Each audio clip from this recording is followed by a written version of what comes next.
জীবিত হয়েও এসআইআর এর যে লিস্ট, সেই বাতিল লিস্টে নাম রয়েছে সুদেব পাল। তিনি কি করবেন বুঝতে পারছেন না, আতঙ্কে রয়েছেন। ঠিক যেমন এসআইআর আতঙ্কে কোথাও আত্মহত্যার অভিযোগ, কোথাও আতঙ্কে হার্ট অ্যাটাকে মৃত্যুর অভিযোগ, এবার ভোটার নয় বিএলওর মৃত্যু। পূর্ব বর্ধমানের কালনায় পরিবারের দাবি, এসআইআর এর অতিরিক্ত কাজের চাপে স্ট্রোকে মৃত্যু হয় নমিতা হাঁসদার।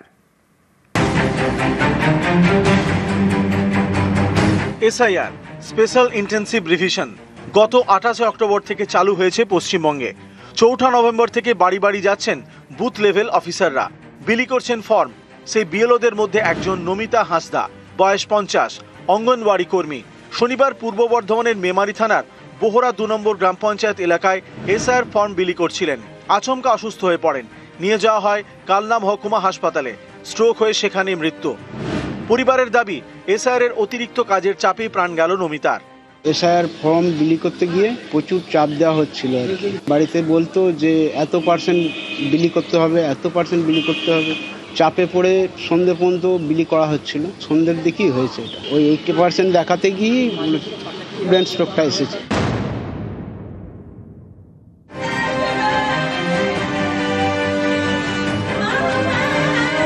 হুগলির ধনেখালির সোমসপুর 2 নম্বর গ্রাম পঞ্চায়েত এলাকার বাসিন্দা আশা সোরেন 6 বছরের মেয়েকে নিয়ে বাবার সঙ্গে বাড়িতে থাকেন। শ্বশুর বাড়ির সঙ্গে যোগাযোগ নেই। পরিবারের দাবি, এসআইআর চালুর পর থেকে আতঙ্কে ভুগছিলেন, কারণ আশার যাবতীয় নথি শ্বশুর বাড়িতে। পরিবারের এও দাবি, এসআইআর ফর্ম হাতে না পাওয়ায় মেয়েকে কীটনাশক খাওয়ান, নিজেও খান। দুজনকে শনিবার ভর্তি করা হয় এসএসকেএমে। রবিবার ধনেখালিতে পরিবারের সঙ্গে দেখা করেন স্থানীয় তৃণমূল বিধায়ক অসীমা পাত্র। এসআইআর যে ফর্ম আমাদেরকে দিয়ে গেছে, আমরা বাড়ির সবাই পেয়েছি, আমার বোন পায়নি। ও যখন দেখছে যে আমাদের সবাই হয়ে যাচ্ছে, ও জমা দিতে পারছে না, কোনো যেহেতু ডকুমেন্ট নেই, ওই আতঙ্কেই বিষকে আত্মহত্যার চেষ্টা করে। পূর্ব বর্ধমানের কালনা, এখানকার বাসিন্দা ক্ষিতীশ শর্মা। পরিবারের অভিযোগ, এসআইআর আতঙ্কে শনিবার হার্ট অ্যাটাক হয়, ভর্তি করা হয় হাসপাতালে। তার পরিবারের সঙ্গে দেখা করেন রাজ্যের মন্ত্রী স্বপন দেবনাথ।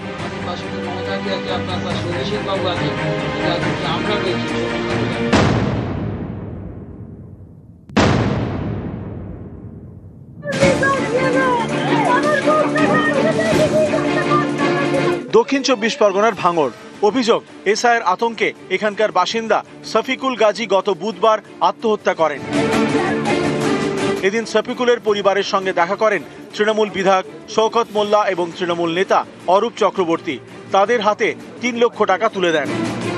পরিবারের জন্য কোনো অসুবিধা না হয় তার জন্য দলগতভাবে তৃণমূল কংগ্রেস সবসময় আপনাদের পাশে থাকবে।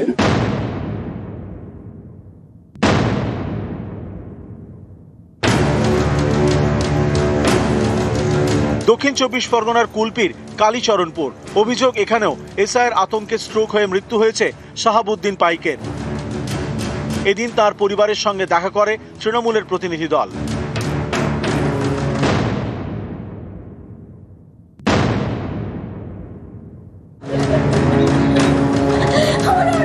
বীরভূমের সাঁইথিয়া, অভিযোগ, এসআইআর আতঙ্কে হার্ট অ্যাটাকে প্রাণ গিয়েছে এখানকার বাসিন্দা বিমান প্রামাণিকের। তার পরিবারের সঙ্গে এদিন দেখা করে তৃণমূলের প্রতিনিধি দল। নিউজ 18 বাংলা।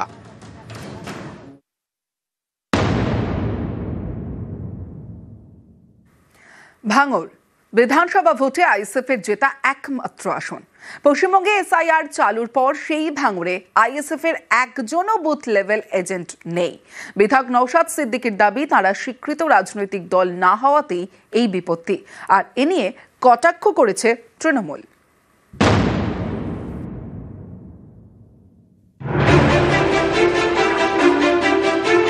পশ্চিমবঙ্গে শুরু হয়েছে এসআইআর। 4 নভেম্বর থেকে বাড়ি বাড়ি যাচ্ছেন বুথ লেভেল অফিসাররা, ফর্ম বিলি করছেন। বিভিন্ন রাজনৈতিক দল নিয়োগ করেছে বুথ লেভেল এজেন্ট।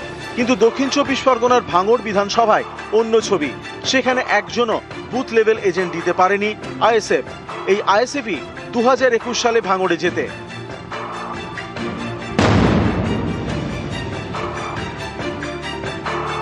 2021-এর ভোট, দক্ষিণ 24 পরগনা জেলার 31টির মধ্যে 30টি বিধানসভা আসনেই জেতে তৃণমূল। একমাত্র ভাঙড় আসনটি পায় আইএসএফ। এ রাজ্যে তাদের হাতে থাকা একমাত্র বিধানসভা আসন।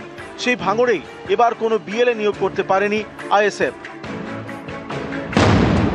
ভাঙড় বিধানসভা কেন্দ্রের 286টি বুথ, সব কটিতেই বিএলএ দিয়েছে তৃণমূল। সিপিআইএম এর বিএলএর সংখ্যা 105, বিজেপির 78, আইএসএফ এর একজনও নেই। আমরা রেজিস্টার্ড প্রার্থী কিন্তু রিকগনাইজ আর আনরিকগনাইজ, তো সেই জন্য সুতরাং সেক্ষেত্রে আমাদের আমরা হবে না, একটা পার্সেন্টেজ এটা ভোট প্রয়োজন হয়, নাহলে সিট সংখ্যা হয়। আমাদের আশা করছি মানুষ সহযোগিতা হলে আগামী দিনে আমরা রিকগনাইজ পার্টিতে পরিণত হবো। যারা আইএসএফ করেন, যে এমন একটা রাজনৈতিক দল আপনারা করছেন, যে রাজনৈতিক দল বলে তার কোনো পরিচিত নেই। ভাঙড় বিধানসভাতে একটা বিএলএ 2 ফর্ম ফিল আপ করতে পারছেন না, বুথ লেভেল এজেন্ট দিতে পারছেন না, তাহলে কেমন রাজনৈতিক দল? এই দলের অস্তিত্বটা কোন জায়গায়? ভাঙড় থেকে কল্যাণ মণ্ডল, নিউজ 18 বাংলা।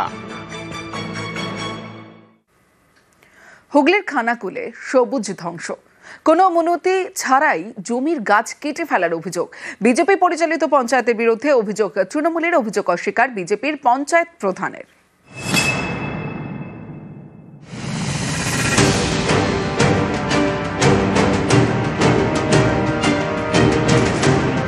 একের পর এক গাছ কেটে ফেলা হয়েছে। রাস্তার পাশে পড়ে রয়েছে শয়ে শয়ে গাছের গুঁড়ি। হুগলির খানাকুল, এখানকার ঠাকুরানী চক পঞ্চায়েত এলাকা দিয়ে বয়ে গিয়েছে অরোরা খাল। এই খালের গায়ে সরকারি জমি। এই জমি থেকেই 300-র বেশি গাছ কেটে নেওয়া হয়েছে। বন দপ্তরের দাবি, গাছ কাটার জন্য অনুমতি নিতে হয়, কিন্তু এক্ষেত্রে তাদের থেকে কোনো অনুমতি নেওয়া হয়নি বলে দাবি। কোনো পারমিশন নেই, এইটি ঠিক। কে বা কারা কাটলো সেই বিষয়ে সেইটি তো ইনভেস্টিগেশন করার পরেই বলা যাবে। সম্ভবত 4 তারিখে ডিটেকশন হয়েছিল যে অনেকগুলো গাছ এখানে কেটে ফেলেছে। ঠাকুরানীচক গ্রাম পঞ্চায়েত বিজেপি পরিচালিত। তৃণমূলের অভিযোগ, অবৈধভাবে এই গাছ কাটার পিছনে রয়েছেন বিজেপির পঞ্চায়েত প্রধান। এই গাছগুলো যে কাটা হলো, তাহলে কার নির্দেশে কাটা হলো? এখানের যে গ্রাম পঞ্চায়েতের প্রধান আছে বিজেপি পরিচালিত, এই পঞ্চায়েতের প্রধান তিনি হয় সব কিছু জানেন, নতুবা তিনি না জানার ভান করছে। বিজেপির কাজ গাছ কাটো, লুট করো। একটা গাছ কাটতে গেলে তার টেন্ডার করতে হবে, একটা গাছ কাটতে গেলে তার ড্রপ বক্স লাগে, একটা গাছ কাটতে গেলে নাম্বারিং করতে হয়, কোনোটাই তো হয়নি।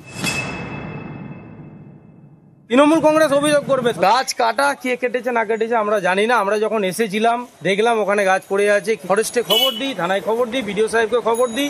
এবার কে করেছে না করেছে সেটা ইনভেস্টিগেশন হোক, তার আগে তো বলা যায় না যে এই করেছে সে করেছে, এটা আমরা বলতেও চাই না। হুগলির খানাকুল থেকে শুভদীপ ঘোষ, নিউজ 18 বাংলা।